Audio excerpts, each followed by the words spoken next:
के लिए न तो जीते जी जिनको सेवा मिलती है और ना ही मरने के बाद सेवा मिलती है, उनकी सेवा का दायित्व जन सेवा दल ने अपने आशियाना के रूप में संभाला और अंतिम श्रद्धांजलि के रूप में उन सब जीवात्माओं के लिए परम पूज्यपाद 17, 18, 19 अप्रैल को परम पूज्यपाद बीजदान ऋषि भगवान स्वामी ज्ञानानंद जी महाराज जी का पावन ज्ञान संदेश के रूप में आप और हम लोग श्रवण करेंगे। परम पूज्य साध्वी पूर्णिमा जी का भी हम और आप सत्संग सुनेंगे। मुख्य बात केवल इतनी है कि वह भटकती हुई रूहें जो इंतजार कर रही है अंतिम सफर की और माँ दुर्गा की गोद में, तो पूरा पानीपत का समाज एकत्रित होकर के इसके अंदर भाग लेकर के उनकी अंतिम अरदास के रूप में अपना दायित्व निभाएगा। सभी के लिए बहुत बहुत शुभमंगल कामना, पत्रकार बंधुओं के लिए शुभमंगल कामना। जय श्री राम। मीडिया के माध्यम से जन जन तक पहुंचाने का प्रयास किया। आप सभी जानते हैं ये उत्तम कार्य है। जन सेवा दल हर समस्या का हल, जैसे ही हमारे परम आदरणीय युधिष्ठिर जी ने सभी बात बताई, उसी प्रकार विस्तृत रूप से अब मैं प्रार्थना करूंगा माननीय वेद व्यास जी से, क्योंकि कुछ सभी का 2-2 मिनट के लिए सभी अपने अपने विचार रखेंगे और विचारों से हमें कुछ नई ऊर्जा मिलेगी, नए कुछ सुझाव मिलेंगे। क्योंकि 2 दिन पड़े हैं, हम उसको कुछ इस कार्यक्रम को और कैसे उज्जवल कर सकते हैं ये बात, इस बारे में भी हम जानकारी चाहेंगे। मेरे जी प्राशर बहुत ही सुलझे हुए और अभी आपने इनका सफल आयोजन भगवान जन्मोत्सव के रूप में देखा, बहुत ही विशाल भी था और सुशोभित भी था। तो मैं प्रार्थना करूंगा मेरे प्राशर जी से हमारा मार्गदर्शन करें और अपने आशीर्वाद दें। प्राशर की विशुद्ध एवं प्रबुद्ध मीडिया संस्थान से पधारे मीडिया बंधुओं का मैं जन सेवा दल के इस पावन प्रांगण में पधारने पर बहुत बहुत अभिनंदन करता हूँ, स्वागत करता हूँ। चूँकि पानीपत नगर धार्मिक नगर है और उस धार्मिक नगर के साथ साथ सामाजिक चेतना वाला नगर है, उस समाज के जितनी भी गतिविधियाँ इस नगर के अंदर होती हैं, आप सभी प्रबुद्ध जन पानीपत में जितने भी सामाजिक और धार्मिक कार्यक्रम होते हैं उसको जन जन तक पहुँचाने के लिए संकल्पित होकर बिना किसी भेदभाव के आप लगे हुए हैं। मैं आपको विशेष साधुवाद देता हूं। और निश्चित तौर पर पानीपत नगर की मीडिया आज जो स्मार्ट सिटियां हैं उनसे भी कहीं बेहतर खबरें हम सब तक पहुंचाती हैं, इसलिए मैं आपको बहुत बहुत साधुवाद देता हूं। सभी लोग जनसेवा दल के सभी सेवादार हैं यहाँ, और यहाँ कोई प्रधान नहीं है, सभी लोग सेवा के रूप में यहाँ सेवाभावी बनकर काम कर रहे हैं। इसी एवज में आप देखें कि जैसे हमारे माननीय युधिष्ठिर शर्मा जी ने बताया कि जो लावारिस लाशें मिलती हैं उनको सदगति किस प्रकार से प्राप्त हो, इसके लिए जनसेवा दल संकल्पित होकर कार्य कर रहा है। और निश्चित तौर पर जिनका कोई नहीं है उनका जनसेवा दल है, ये आपके माध्यम से पूरे नगर को इस बात का, सुनील जी आ जाए, पता ही है कि कोई प्रवासी है, कोई काम करने आया हुआ है, कोई किसी प्रकार से मानसिक रूप से बीमार है, कोई शारीरिक रूप से बीमार है, वो डेथ कर जाता है, मृत्यु को प्राप्त हो जाता है, तो उसका कोई नहीं होता तो उसका जनसेवा दल उसको अपना मानकर, अपने परिवार का हिस्सा मानकर उसकी सदगति के लिए उसके, जिसको हम फूल कहते हैं, फूल चुगता है। और वो 1 साल में 1 बार जब इकट्ठे हो जाते हैं तो उसको गंगा जी के अंदर प्रभावित करके ताकि उसको मोक्ष प्राप्त हो, उसके लिए जनसेवा दल काम करता है। उसी एवज में आज हमने एक प्रेस वार्ता रखी, आप सब उपस्थित हैं, आप सबका धन्यवाद। उसी कार्यक्रम को और भी अच्छा करने के लिए महामंडलेश्वर गीता मनीषी स्वामी ज्ञानानंद जी महाराज से जनसेवा दल ने टाइम लिया कि इस कार्यक्रम को और भी भव्य दिव्य कैसे बनाया जा सके। पूज्य महाराज श्री का हमने दिव्य गीता सत्संग भी इस दौरान रखा है, जो कि 3 दिन तक चलेगा। 17, 18, 19 को भव्य गीता सत्संग पावन प्रांगण देवी मंदिर के अंदर किया जाएगा, जिसमें गीता मनीषी स्वामी ज्ञानानंद जी महाराज हम सबको गीता के साथ जोड़ेंगे। गीता भी मोक्ष का एक बहुत बड़ा द्वार है। जब हम गीता को पढ़ते हैं तो निश्चित तौर पर मोह माया से हम लोग दूर हो जाते हैं। पूज्य महाराज श्री हमारे को 17, 18, 19 को हम सब के बीच में दिव्य गीता सत्संग के प्रबंध हमारे बीच में किशन देव जी आए, सनातन धर्म संगठन प्रधान है। हमारे बीच में दशहरा कमेटी के प्रधान श्री रमेश माटा जी पधारे हैं, उनका मैं बहुत बहुत अभिनंदन करता हूँ, स्वागत करता हूँ। आज एक बार स्थान दे दें अपना। आप देखें कि 17 से 18 तारीख को 4:30 बजे से लेकर 7 बजे तक पूज्य महाराज श्री के श्री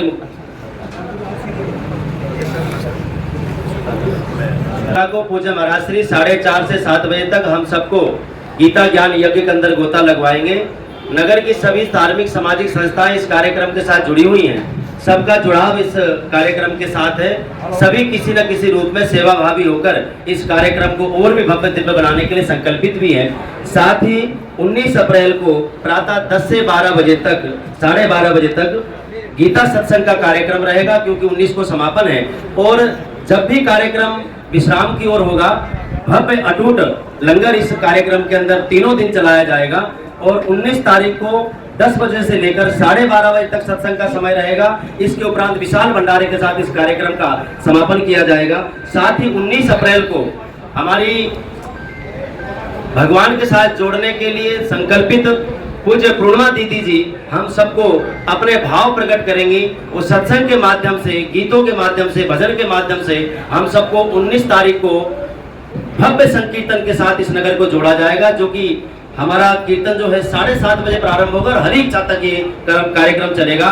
जैसे ही भजन संध्या विश्राम होगी, उस दौरान भी विशाल भंडारे के साथ इस कार्यक्रम का समापन किया जाएगा। इसके बाद जनसेवा दल के सभी कर्मठ एवं सेवाभावी व्यक्ति हरिद्वार जाएंगे और हरिद्वार में बड़े विधि विधान के साथ, शास्त्रों के साथ, वेद उच्चारणों के साथ, मंत्रोच्चारण के साथ जो भी सदगति के लिए किया जाएगा, वेद मंत्रों के साथ हम लोग ये जो हमारे फूल होते हैं, जो अस्थि विसर्जन होते हैं, वो लोग हम लोग साधु संतों की देख रेख के अंदर एक कार्यक्रम करेंगे, जहां समाज के सभी लोग इस कार्यक्रम के साथ जुड़ेंगे। वहीं पे गीता भव्य दिव्य सत्संग के अंदर महान संतों का आगमन भी इस नगर वासियों को देखने को मिलेगा।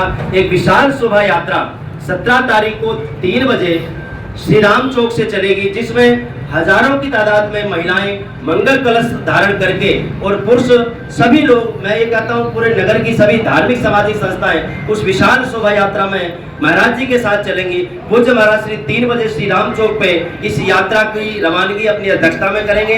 पूज्य महाराज जी की अध्यक्षता के अंदर ये शोभा यात्रा निकालेगी, जिसमें ढोल नगाड़े के साथ, स्कूली बच्चों के साथ, धार्मिक सामाजिक संस्थाओं के साथ और भी कई प्रकार के उसके अंदर हमने कार्यक्रम रखे हैं कि शोभा यात्रा को और भी भव्य दिव्य बनाया जा सके। वो यात्रा 5 बजे लगभग देवी मंदिर के पावन प्रांगण में पहुंचेगी। जैसे ही शोभा यात्रा महाराज जी के नेतृत्व के अंदर देवी मंदिर में पहुंचेगी, इसके बाद गीता ज्ञान सत्संग का आनंद भी हम पूज्य महाराज श्री के श्रीमुख से लेंगे। आप देखेंगे नगर का ये पहला भव्य दिव्य कार्यक्रम होगा, जिसके अंदर समाज की जो हमारी कुरीतियां हैं उनके ऊपर भी प्रहार किया जाएगा। लोग यदि किसी का एक्सीडेंट हो जाता है, मीडिया के माध्यम से बताना चाहता हूं, तो आदमी दूर खड़ा हो जाता है, वीडियो बनानी शुरू कर देता है। ये जनसेवा दल ही है कि यदि किसी की मृत्यु हो जाती है और इनको कोई सूचना मिल जाए, उसको अपने परिजन समझकर उसका रख रखाव करते हैं। यदि हॉस्पिटल की जरूरत है तो उसको हॉस्पिटल ले जाते हैं, इलाज की जरूरत है इलाज ले जाते हैं, एम्बुलेंस की जरूरत है हम उसको एम्बुलेंस मुहैया कराते हैं। यदि किसी कारणवश वो मृत्यु को ही प्राप्त हो गया तो हम उसको शमशान में ले जाके, मोक्ष भूमि में ले जाके हम उसका दाह संस्कार भी करते हैं, उसके अस्थि को इकट्ठा करते हैं, उसको फूल चुकना बोलते हैं। उसको बाकायदा बड़े सम्मान पूर्वक, आप देख रहे हैं सामने, सम्मान पूर्वक हम लोग रखते हैं और रखने के बाद फिर हम हरिद्वार में उसकी सदगति हो, उसके लिए वैदिकता के साथ हम उसका विसर्जन भी करते हैं। ये जनसेवा दल है। आप कोई भी शहर का, नगर का महाराज सम्मानित मंच, सभी मेरे पत्रकार छायाकार साथियों और समाज सेवी सभी संस्थाओं के पदाधिकारीगण, सभी को मेरा नमस्कार। एक बहुत ही सुंदर आयोजन जो अपने लिए दुनिया करती है, अपनों के लिए तो दुनिया करती है, तो बिना जाने पहचाने अनजाने उनके लिए जो सेवा हो रही है, अद्भुत और आश्चर्य। ऐसा पानीपत में जो संगम जन सेवा दल की तरफ से जो हो रहा है, ये वाकई बहुत ही एक सुंदर कार्य, जिसका कोई नहीं, उसका भगवान रूपी, इंसान रूपी ये जन सेवा दल जो आयोजन कर रहा है, इतने वर्षों से मैं भी देख रहा हूँ, उनका बहुत बहुत धन्यवाद। ऐसी कृपा भगवान इन पे बनाए रखे।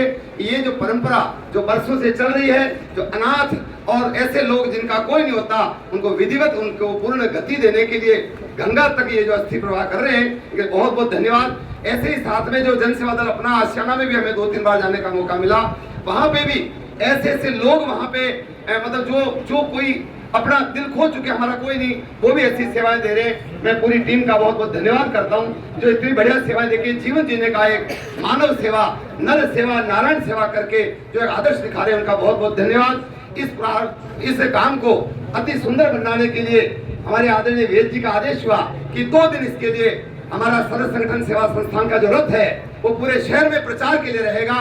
और आपकी जानकारी के लिए इस कार्य में अधिक से अधिक लोग आकर के सच्ची श्रद्धांजलि, जो हमारे बीच ऐसे पुण्य आत्माएं जो इस संसार को छोड़ चुकी है, उनको सच्ची श्रद्धांजलि पूरे पानीपत के सभी नगर के सामाजिक, धार्मिक, व्यापारिक और शैक्षणिक संगठन के लोग उस दिन आए, यही बहुत बड़ी सच्ची श्रद्धांजलि होगी। इन्हीं शब्दों के साथ जय श्री राम।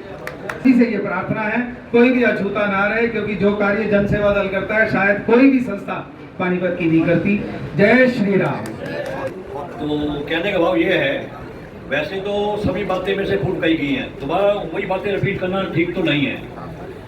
नो डाउट पानीपत शहर के अंदर बहुत सी संस्थाएं हैं, धार्मिक, सामाजिक, लेकिन जो जन सेवा दल करता है कोई नहीं करता। मैं उनकी दिल से प्रशंसा करता हूँ ऐसी संस्था की, और धन्यवाद भी देता हूँ वो इस कार्य में जो मेंबर लगे हुए हैं। दूसरा, गुलाटी साहब ने कहा कि इस अभी जन सेवा दल ने जो ये अपनी इस कड़ी में परम पूज्य स्वामी ज्ञानानंद जी महाराज का दिव्य सत्संग रखा है 3 दिन का, एक ही प्रार्थना करूंगा पूरे पानीपत वासियों से, ये भव्य तभी हो सकता है कि अभी सभी पानीपत वासी आके वहाँ अपनी हाजिरी लगाएं, 3 दिन महाराज जी के दर्शन करें और उनके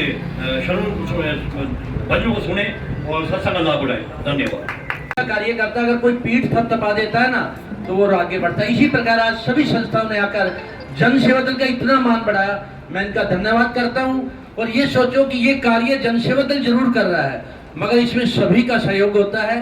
और जो अंतिम यात्रा के लिए बता रहे हैं कि लोग इन्हें लवारिश कह रहे हैं, मगर जन सेवा दल ने कभी ना कोई लवारिश समझा है ना समझेगा। अपने परिवार की तरह विधि पूर्वक इनका संस्कार करता है और इनके फूलों को भी वहां ले जाकर विधि पूर्वक विसर्जन करता है हरिद्वार में। और मैं तो ये कहूँगा ये भाग्यशाली भी हैं जिनके सम्मान के लिए लगभग 5-6 हजार लोग यहाँ पर अंतिम श्रद्धांजलि देने के लिए भी आते हैं, और इनके फूल विसर्जन के लिए भी लगभग 500 लोग साथ जाते हैं। मैं ये कहता हूँ जिस भी परिवार से, किसी की ये माँ है, किसी का बेटा है, किसी की बहन है, मैं तो ये कहूँगा अगर घर से बिछड़ जाते हैं तो उस परिवार में शांति मिले। अंत में सभी का, मैं मीडिया भाइयों का और सभी संस्थाओं का हाथ जोड़कर धन्यवाद करता हूँ कि वो हमारा साथ दें। और इस आयोजन ये सभी का है, जन सेवा दल का नहीं है, सभी का आयोजन है, सभी मिलकर साथ देंगे। जय श्री राम, जय श्री राम। 18 और 19 अप्रैल को एक दिव्य गीता सत्संग के माध्यम से स्थानीय श्री देवी मंदिर में आयोजित होने जा रहा है, जिसमें प्रत्येक जो भक्तजन है उनको श्रीमद् भगवत गीता के ज्ञान के बारे में, भगवत गीता से किस प्रकार आप अपने जीवन को सुधार सकते हैं, आपके जीवन में जो विकार हैं उनको आप कैसे दूर कर सकते हैं और एक अच्छा जीवन किस प्रकार जी सकते हैं, इस दिव्य गीता सत्संग के माध्यम से सभी यह जो भक्तजन होंगे वो अपनाएंगे। अभी मेरे से पूर्व सभी ने आपको इस कार्यक्रम की जानकारी दी। इसमें प्रातः सुबह 6:30 बजे से लेकर 7:30 बजे तक एक ध्यान योग शिविर भी महाराज श्री द्वारा लगाया जाएगा, जो कि देवी मंदिर में ही आयोजित होगा।